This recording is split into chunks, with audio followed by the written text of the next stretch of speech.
धर्म स्नेही प्यारी प्यारी भव्यात्माओं, कुंद कुंद स्वामी द्वारा रचित यह रेण सार ग्रंथ हमें बहुत कुछ जीने की कला सिखा रहा है। मात्र समझने की कोशिश करना है, क्योंकि बंधुओं, जीवन महान तभी बनता है जब हम थोड़ा सा जागेंगे, हम अपने आप को समझने का प्रयास करेंगे। आज तक हमने दुनिया में सबको समझा, लेकिन हे जीव, हे आत्मन, एक भी बार तूने अपने बारे को मैं नहीं समझा, अपने आप को नहीं देखा। जब मौका आता है अपने को देखने के लिए, स्वयं को समझने का जब मौका आता है, तब हमारे पास फुर्सत नहीं होती है, तब हम बिजी होते हैं। कभी जहां पर हमारा उद्धार होना है, जहां पर हमारा जीवन तीर्थ बनना है, जहां पर हमारा जीवन पावन और पवित्र बनना है, वहां पर हमेशा हम बिजी रहते हैं। उपचार कर लेते हैं, आज नहीं कल कर लेंगे। भव्यात्माओं, भूख लगी हो और भोजन करना है, तो क्या कभी आपने यह कहा है कि भूख तो लगी है लेकिन रहने दो, मैं आज नहीं कल कर लूंगा? कहा है क्या? आप अपनी शादी में गए थे, शादी हुई थी, सब बैठे हैं, सबकी शादी तो हुई होगी। शादी में गए होंगे अथवा जाते हैं, देखा होगा जब फेरे पड़ने के समय आता है, तो कभी आपने यह कहा है क्या कि आज नहीं, समय नहीं है, फिर बाद में फिरवा लेंगे? नहीं। तो बंधुओं, जब हमारे पास, जहां हमारा जीवन तमाशा बनना है, वहां तो हमारे पास समय होता है, और जहां हमारा जीवन तीर्थ बनना है, वहां हमारे पास समय नहीं होता है। तो आचार्य महाराज कुंद कुंद स्वामी रेण सार ग्रंथ में यही तो समझा रहे हैं कि हे भव्य जीवों, नदी का पानी सागर में मिलकर खारा हो, उससे पहले तुम अपने खेतों में पहुंचा दो तो जीवन सफल हो जाएगा। इसलिए, क्योंकि यह जीवन तो निकल ही रहा है, यह जीवन निकल रहा है, और अगर हमने इस जीवन को पाकर के भी हमने अपने जीवन को नहीं समझा, तो जहां से आए थे यह नदी का पानी, वहीं तो जाना ही है। इसलिए भव्यात्माओं, अपनी कीमत समझो। आचार्य महाराज कह रहे हैं पंचम काल है और सर्पणी काल चल रहा है। वैसे भी कहते हैं, कल हम देख रहे थे 55 नंबर की गाथा में आचार्य महाराज कह रहे थे कि सर्पणी काल में, भरत क्षेत्र में, पंचम काल में मिथ्या पुब्बया, यानी मिथ्या दृष्टि जीव शुलहा, यानी सुलभ हैं। यहाँ पर सम्यक दृष्टि जीव बड़ी दुर्लभता से प्राप्त होते हैं। भव्यात्माओं, ये पंचम काल चल रहा है, कम से कम उस काल को, अपने जीवन काल को ऐसा बिताओ कि कम से कम इस पंचम काल में भाग जन्म ले लिया, तो कम से कम हे भगवान, इतना भी दुर्भाग्य ना आए कि मुझे छठे काल में जन्म लेना पड़े। कम से कम इतना तो जीवन बनाओ। इस दुख भरे संसार में आए हो, कोई बात नहीं, आए हैं, लेकिन हम दुख में से सुख को ढूंढेंगे। हम क्यों अपने आप को अभागे कहें। हम तो पहली बात तो यही कहेंगे कि कितना पुण्यहीन रहे होंगे कि इस पंचम काल में हमने जन्म लिया। और चतुर्थ काल में जन्म लिया होता तो अपन समाज यहाँ नहीं, कहाँ बैठे होते डॉक्टर साहब? सिद्धालय में बैठे। ये पाप कर्म का उदय है कि हमने पंचम काल में जन्म लिया। लेकिन मैं कहती हूँ भव्यात्माओं, अभी भी हम इतने पुण्यशाली हैं, उनसे पुण्यशाली हैं जिनको कभी भगवान के दर्शन नहीं मिलते हैं, जिनको कभी जिनवाणी सुनने नहीं मिलती है, उनको मंद बुद्धि रखे हैं और मन धर्म ध्यान में मन नहीं लगता। उनसे तो अपन सब अच्छे हैं। उज्जैन दर्शन वैसे ही क्वांटिटी नहीं क्वालिटी मांगता है। जैन दर्शन भीड़ को नहीं भावना को महत्व देता है। अपन जितने भी बैठे हैं बड़े पुण्यशाली हैं कि आज हम नेमिनाथ भगवान के चरणों में बैठे हुए हैं, हम गुरु के समीप में बैठे हुए हैं, गुरु के नजदीक बैठे हुए हैं। वो कितने पुण्यशाली हैं कि इन हाथों में हमें जिनवाणी लेने को मिल रही। ओहो, इससे बड़ा पुण्य और क्या हो सकता है। कितने पुण्यशाली हैं हम कि हमें भगवत जिनवाणी माँ सुनने को मिल रही है। इसलिए भव्यात्माओं, सर्वथा अपने आप को हीन मत समझ लेना कि होते ही नहीं है। इतना जरूर है कि मिथ्या दृष्टि जीव सुलभ मिल जाते हैं, ढूंढने नहीं जाना पड़ता। हमने बताया ना, पाप तुम्हारे यहाँ चल के नहीं जाता, पाप के पास तुम स्वयं चले जाते हो। बस मेहनत तो उसको पड़ती है जो पुण्य करता है। कहते हैं कि दूध को घर घर बिकना पड़ता है, उस शराब की दुकान पर स्वयं चल करके जाते हो। यानी बंधुओं, तुरंत ओ पापी को पाप कार में तुम्हारे पाप करने के लिए तुम्हें ज्यादा इतनी सुलभता से हो जाते हैं, ऐसे निमित्त मिल जाते हैं, ओ आपकी परिणति ऐसी हो जाती है तो सुलभ बताया है। लेकिन ऐसा भी नहीं है कि पंचम काल में होते ही नहीं। और दूसरी बात कह रहे, सुनो, ओ सम्मत उभम, ओ सम्यक दृष्टि जीव, सायार नायार यानी गृहस्थ और मुनि, श्रवण और श्रावक, दोनों कहते दुल्हा यानी बड़ी दुर्लभता से मिलते हैं।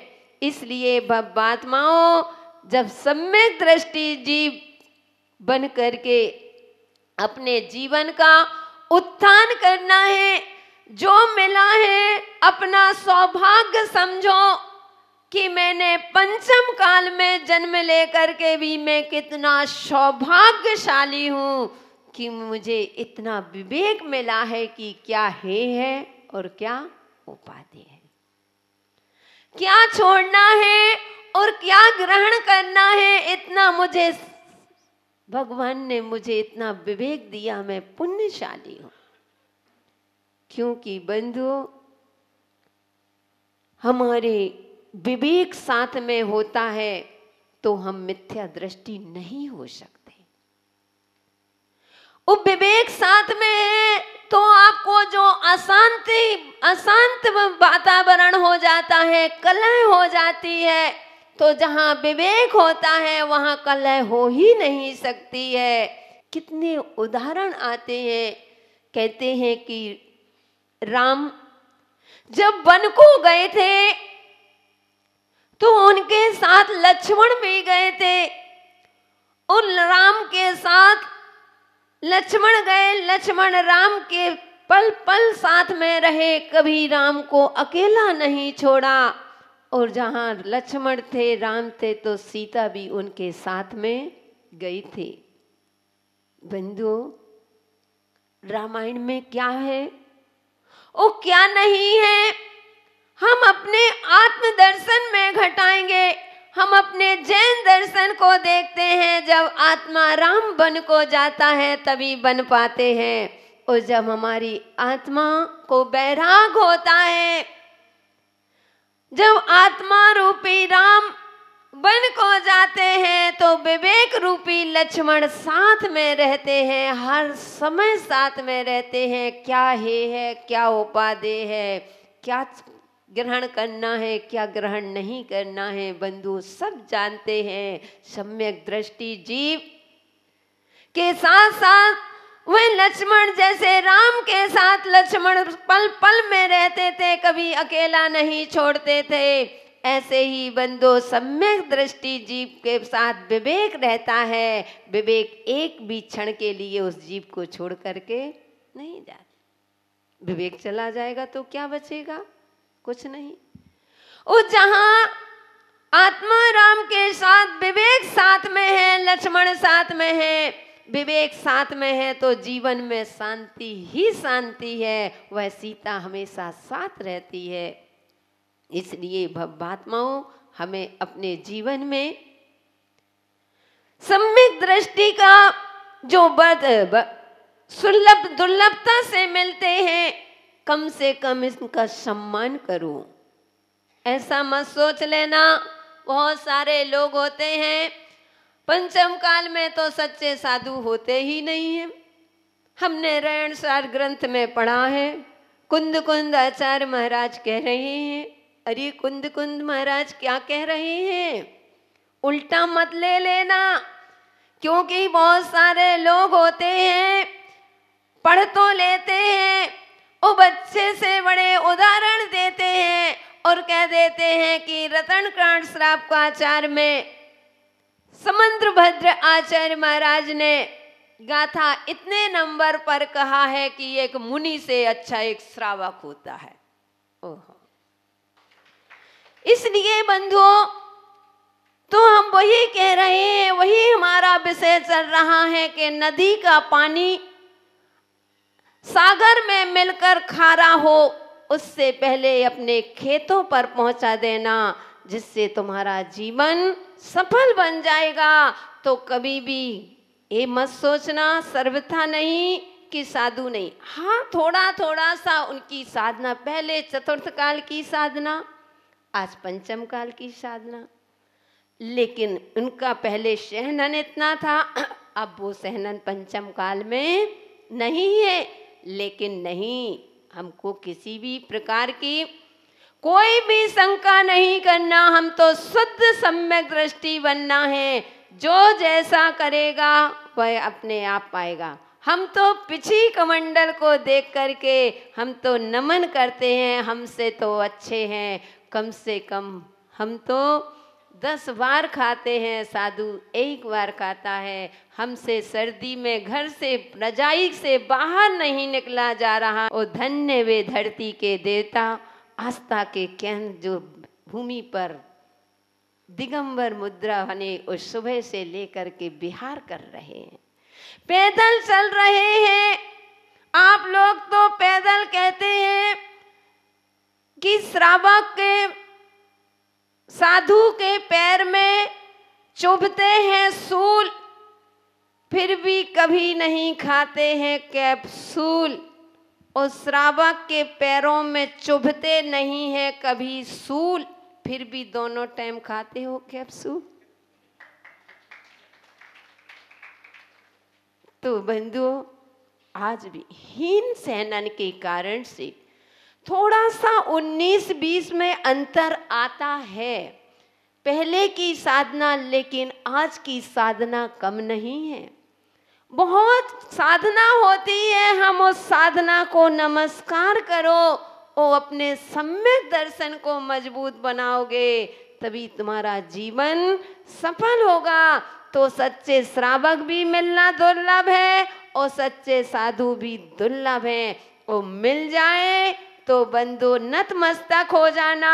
कभी भी साधुओं को देख करके मुख मत फेर लेना कि हम उनको नमस्कार नहीं करते। ध्यान रखना, जो साधु को देख करके मुख फेर लेता है, जो साधु को देख करके नमस्कार नहीं करता है, मुख फेरोगे तो अगले भाव में उल्टे मुख लटकना पड़ेगा। समझ रहे हो उल्टे मुख कौन लटकता है? हैं? चमगादड़, बहुत स्वाध्याय प्रेमी है, बहुत अच्छा जानने लगे। तो बंधुओं, कभी भी तो अभाव में कहते हैं, लेकिन सर्वथा मत मान लेना कि सच्चे साधु नहीं होते। नहीं, सच्चे अभी भी सम्यक दृष्टि साधु हैं, विचरण कर रहे हैं। और उनके और जो भारत चल रहा है बंधु, जब तक दिगंबर संत हैं, जब तक यह देश है, और जिस दिन साधु संत नहीं रहेंगे उस दिन यह देश भी समाप्त हो जाए। इसलिए जब तक साधु हैं, आप लोग नारे भी लगाते हो कि जब तक सूरज चांद रहेगा गुरुओं का, बीतरागी गुरुओं का नाम रहेगा, विद्यासागर का नाम रहेगा, विराग सागर जी का नाम, यानी जब तक इस धरती पर जब तक सच्चे साधु हो रहे बंधुओं, तब तक हमारा जीवन कल्याण हो जाएगा। इसलिए समय भी अपना हो रहा है। तो यह 55 नंबर की गाथा में आचार्य महाराज कहते हैं कि दुर्लभता से नहीं, 55 नंबर वो 4 गाथाएं छोड़ दी थी जो अपने थी ना, 4 गाथाएं जो लास्ट की थी, बीच में थी, वो कोई भी आगम में 2-3 हमने शास्त्र देखे हैं, मूल में वो प्रतिगाथा नहीं है। आगे पीछे हो तो नहीं, तो उसमें जो नहीं था तो उसमें ज़्यादा देखेंगी, तो इसलिए। लेकिन सही गाथा है 55 नंबर की, उसमें 4 गाथा एक्स्ट्रा है। तो यहाँ हम देख रहे थे इसमें के अवसर्पणी काल में, भरत क्षेत्र में, पंचम काल में गृहस्थ और मुनि मिथ्या सहित सुलभता से मिल जाते हैं और सम्यक दर्शन सहित दुर्लभता से मिलते हैं। तो जो मिला है उसका सम्मान करो, अपने जीवन का कल्याण करो। इसी पुनीत भावना के साथ समय अपना पूरा हुआ। जय बोलिए महावीर भगवान की।